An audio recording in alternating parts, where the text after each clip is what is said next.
Les indicateurs économiques sont dans le rouge en Tunisie. Le taux d'endettement de l'État a ainsi dépassé la barre des 75%.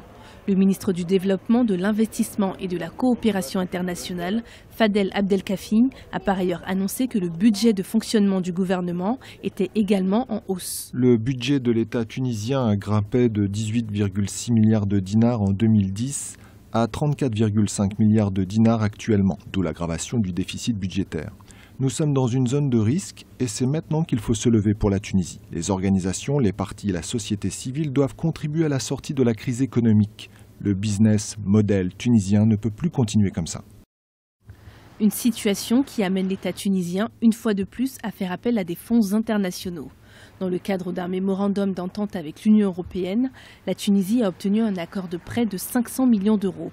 Une somme qui doit permettre de combler le déficit du côté de la masse salariale qui s'élève actuellement à plus de 5 milliards d'euros.